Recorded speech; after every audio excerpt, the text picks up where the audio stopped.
ಅಧ್ಯಕ್ಷರೇ, ಮಾನ್ಯ ಮುಖ್ಯಮಂತ್ರಿಗಳು ಮಂಡಿಸಿದಂಥ ನಿರ್ಣಯಕ್ಕೆ ಬೆಂಬಲಿಸ್ತಾ ಕೆಲವು ಅಂಶಗಳನ್ನು ಸದನದ ಮುಂದೆ ಪ್ರಸ್ತಾಪ ಮಾಡಲಿಕ್ಕೆ ನಾನು ಬಯಸ್ತಾ ಇದ್ದೀನಿ. ನಮ್ಮ ಅಭಿಮಾನಿಗಳು ಬಂದರು ಸರ್.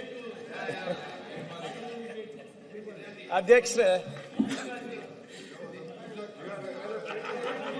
ನಮ್ಮ ಸರ್ಕಾರಕ್ಕೆ ಗ್ಯಾರಂಟಿ ಸರ್ಕಾರ ಅಂತ ಇಡೀ ದೇಶದಲ್ಲಿ ಕರೀತಾರೆ. ನಮ್ಮ ಕರ್ನಾಟಕದಲ್ಲಿ ನಡೀತಾ ಇರುವಂತ ಬೇಕೇ ಬೇಕು 20 ವರ್ಷದ ಹಿಂದೆನೆ ಕಾಂಗ್ರೆಸ್ ನೇತೃತ್ವದ UPA ಸರ್ಕಾರ ಅದನ್ನು ಒಂದು ರೀತಿಯಾದಂತ ಗ್ಯಾರಂಟಿ ಸರ್ಕಾರನೇ ಇತ್ತು. ಭ್ರಷ್ಟಾಚಾರ, ತಿಮ್ಮಾಪುರ ನಾವು ಮಹಾತ್ಮ ಗಾಂಧಿ ರಾಷ್ಟ್ರೀಯ ಗ್ರಾಮೀಣ ಉದ್ಯೋಗ ಖಾತ್ರಿ ಯೋಜನೆಯನ್ನ ಭ್ರಷ್ಟಾಚಾರ ಉದ್ಯೋಗದ ಹಕ್ಕನ್ನು ನಾವು ಗ್ಯಾರಂಟಿಯನ್ನ ನಾವು ಕೊಟ್ಟಿದ್ವಿ ಜನರಿಗೆ. ಈ ಯೋಜನೆ ಅಡಿನಲ್ಲಿ ಉದ್ಯೋಗವು ಶ್ರೀಸಾಮಾನ್ಯನ ಹಕ್ಕಾಗಿತ್ತು. ಗ್ರಾಮದ ಆಸ್ತಿಗಳ ಸೃಜನೆ ಈ ಯೋಜನೆಯ ಗ್ಯಾರಂಟಿ ಆಗಿತ್ತು. ಗ್ರಾಮ ಪಂಚಾಯಿತಿಯ ವ್ಯವಸ್ಥೆಯ ಬಲವರ್ಧನೆ ಹಾಗೂ ಸಶಕ್ತಗೊಳಿಸುವ ಗ್ಯಾರಂಟಿ ಈ ಯೋಜನೆಯಲ್ಲಿತ್ತು. ಅಧ್ಯಕ್ಷರೇ, ಈ ಯೋಜನೆಯಲ್ಲಿ ಸಮಾಜದ ಕಡೆಯ ಮನುಷ್ಯನಿಗೂ ಕೂಡ ಒಂದು ಸ್ವಾಭಿಮಾನದ ಬದುಕು ಕೊಡುವ ಗ್ಯಾರಂಟಿ ಮನ್ರೇಗಾ ಯೋಜನೆ ಕೊಡ್ತಾ ಇತ್ತು.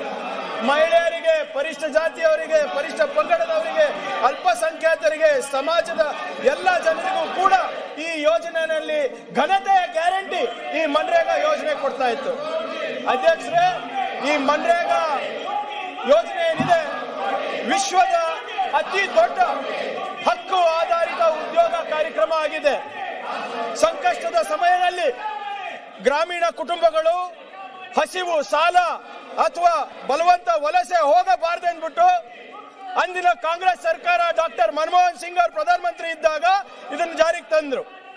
ಜನರು ಕೆಲಸ ಮಾಡಲು ಸಿದ್ಧ ಇದ್ರೆ ನಮ್ಮ ಸರ್ಕಾರ ನಿಮ್ಮ ಹಳ್ಳಿಯಲ್ಲಿ, ನಿಮ್ಮ ಮನೆ ಹತ್ರ ಘನತೆ ಮತ್ತು ಕನಿಷ್ಠ ವೇತನದೊಂದಿಗೆ ಕೆಲಸವನ್ನು ಕೊಡುವ ಗ್ಯಾರಂಟಿ ಈ ಯೋಜನೆ ಕೊಟ್ಟಿದೆ.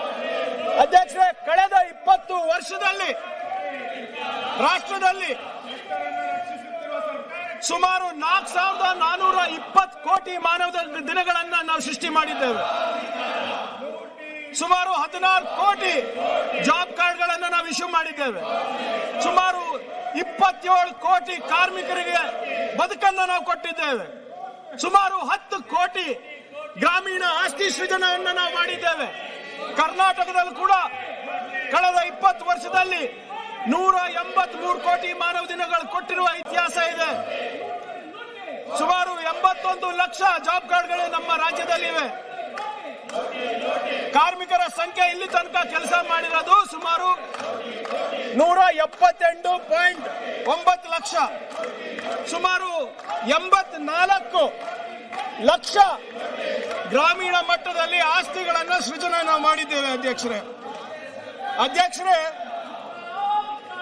ನಮ್ಮ ಈ ಉದ್ಯೋಗ ಖಾತ್ರಿ ಯೋಜನೆ ಏನಿದೆ ನಮ್ಮ ರಾಷ್ಟ್ರದಲ್ಲಿ ಅಷ್ಟೇ ಅಲ್ಲ, ಇಡೀ ವಿಶ್ವದಲ್ಲೇ ಇದು ಹೆಸರುವಾಸಿಯಾಗಿದೆ.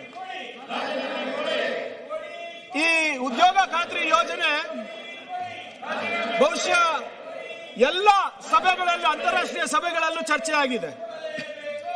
ಯುನೈಟೆಡ್ ನೇಷನ್ಸ್ ಅವರು ಇದ್ರ ಬಗ್ಗೆ ಅಧ್ಯಯನ ಮಾಡಿದ್ದಾರೆ. ಮತ್ತೆ ಕ್ಲಾರಿಫಿಕೇಶನ್ ಕೇಳಿ, ನೀವು ಉತ್ತರ ಕೇಳಿದ್ರೆ ಹೇಗೆ? ಮತ್ತೆ ಯುನೈಟೆಡ್ ನೇಷನ್ಸ್ ನಲ್ಲೂ ಕೂಡ ಮನ್ರೇಗಾ ಯೋಜನೆ ಎಷ್ಟು ಯಶಸ್ವಿಯಾಗಿ ನಡೀತಾ ಇದೆ ಅಂದ್ಬಿಟ್ಟು ಚರ್ಚೆ ನಡೆದಿದೆ. NREGA big success story of recent times in India United Nations ಅಲ್ಲಿ ಹೇಳಿದ್ದಾರೆ. ಯುನೈಟೆಡ್ ನೇಷನ್ಸ್ ಡೆವಲಪ್ಮೆಂಟ್ ಪ್ರೋಗ್ರಾಮ್ ನಲ್ಲಿ MNREGA is the best job guarantee plan for rural power ಅಂತ ಹೇಳ್ತಾರೆ. MNREGA led to decline in gender wage gap, increased compliance with minimum wage norms ಅಂತ international labour organisation, ಅಂತಾರಾಷ್ಟ್ರೀಯ ಕಾರ್ಮಿಕರ ಸಂಘಗಳು ಹೇಳ್ತಾ ಇದೆ, ಸಂಸ್ಥೆಗಳು ಹೇಳ್ತಾ ಇದೆ ಇದರಲ್ಲಿ.